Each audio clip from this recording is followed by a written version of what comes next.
Bonjour à vous tous qui avez eu l'occasion de me suivre. Je suis Joël Naïa, l'initiateur et le CEO de Congo DG Business et aussi l'initiateur du programme Plus de 143 Jeunes Entrepreneurs Academy.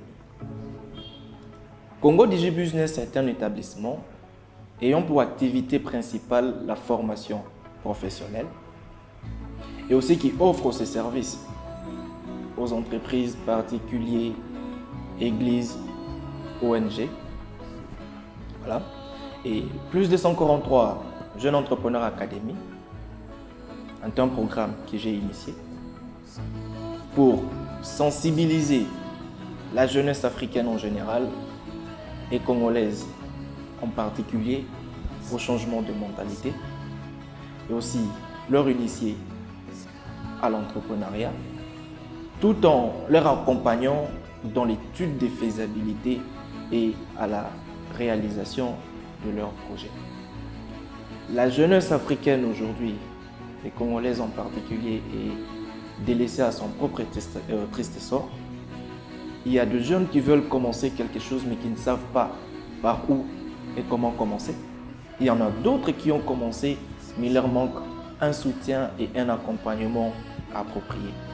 C'est dans ce sens que je m'étais dit qu'il fallait mettre en place un espace qui permettra d'échanger les idées, partager l'expérience et aussi les opportunités. En même temps, cet espace va permettre à la jeunesse de résoudre ou d'essayer de trouver des solutions à leurs problèmes. Alors, lorsqu'on parle de jeunes ici, ce qui signifie que le facteur âge n'est pas considéré dans le programme Plus de 143 Jeunes Entrepreneurs Academy. Aujourd'hui, nous retrouvons dans le cadre du programme de l'émission que j'ai lancée, dénommée La redevabilité exige. En quoi sommes-nous redevables? Envers qui sommes-nous redevables? Et pourquoi devons-nous payer cette redevance avant de quitter cette terre des humains? Chers amis, personne n'a fait le choix d'être celle qu'elle est aujourd'hui. De naître dans son pays, de naître dans sa famille habituelle, de naître dans le continent où elle est, encore moins d'avoir la taille ou la couleur de peau qu'elle a. Ce que nous sommes, ce que chacun de nous est, c'est Dieu qui a voulu à ce que nous puissions avoir tout ce que nous avons ou être celle que nous sommes aujourd'hui.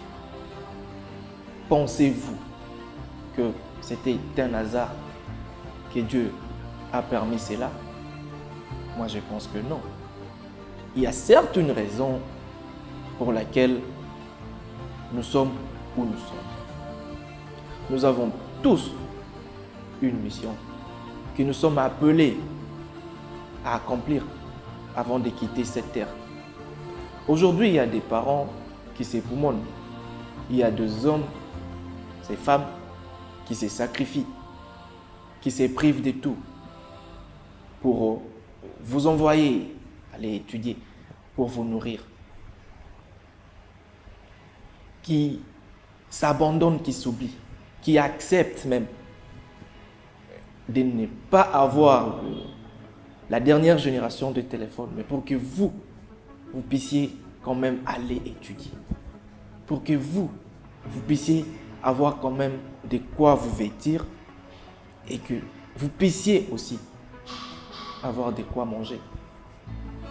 Il y a ces femmes obligées de sortir trop tôt les matins pour aller chercher, vendre n'importe quoi dans de très mauvaises conditions pendant que vous vous endormiez, rentrer tard les soirs, se plaindre parce qu'elles ont mal au dos, mais obligées de ressortir les matins. Puisque si elles ne sortent pas, vous n'allez pas manger, vous n'aurez pas de quoi payer les loyers. Peut-être que vous serez chassé aussi de l'école. Pensez-vous que c'est par plaisir que ces personnes font cela? Je pense que non. Si ces personnes font cela, c'est parce qu'elles se disent qu'un jour, elles deviendront vieux. Et tout ce qu'elles veulent, c'est que vous puissiez aussi prendre soin d'elles. Que vous puissiez, vous aussi, vous occuper de vos frères. Que vous deveniez responsables.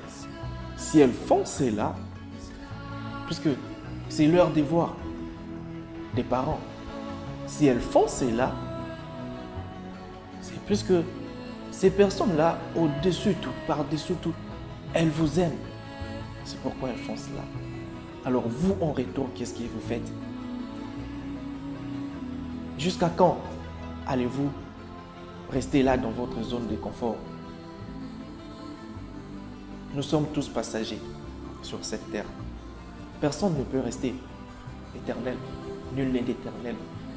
Si vous mourrez aujourd'hui, qu'allez-vous laisser?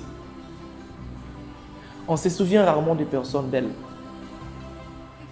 On se souvient rarement des personnes ayant beaucoup plus d'argent.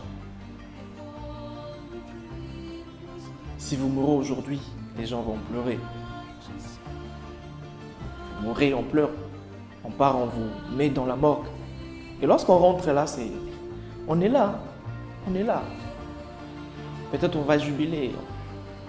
Et on va encore pleurer beaucoup plus lorsque nous irons dans la morgue pour vous faire sortir.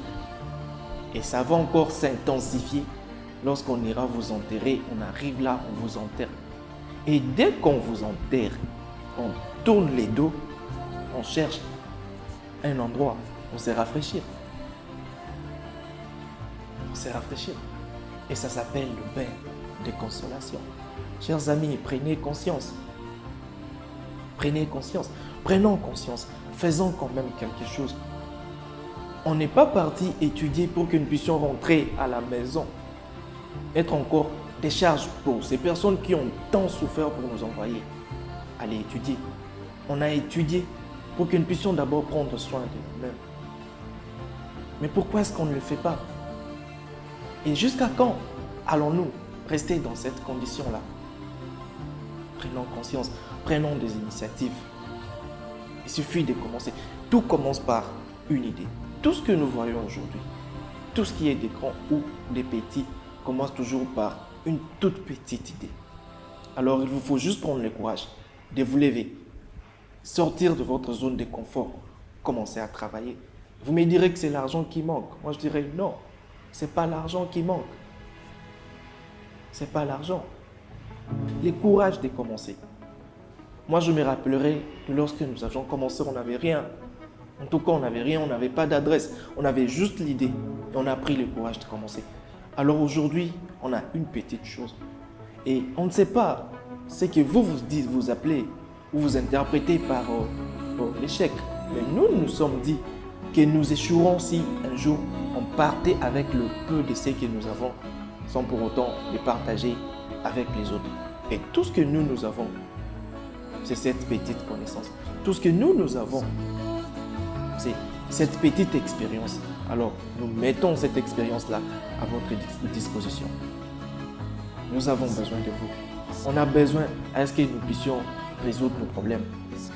On a besoin à ce que nos familles comptent sur nous. Mais cette famille ne peut compter sur nous. Les pays ne peuvent compter sur nous que si on a des compétences.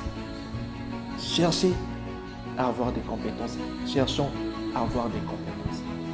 Et ces compétences nous permettront à réaliser nos rêves. Mais avant d'arriver à ce niveau, nous devons d'abord changer notre manière, changer notre mentalité, puisque tout commence d'abord par là. Mao Tse-tung a dit le développement ne se trouve pas dans le sous-sol, mais plutôt dans nos têtes. Une fois qu'on aurait changé notre manière de voir les choses, une fois qu'on aurait changé notre mentalité, c'est en ce moment qu'on peut espérer développer. Nous sommes redevables envers nos parents, nous sommes redevables envers notre pays, Nous sommes redevables envers notre communauté. Nous sommes redevables envers notre race. Et nous sommes redevables envers toute l'humanité. Chers amis, il est grand temps de prendre conscience.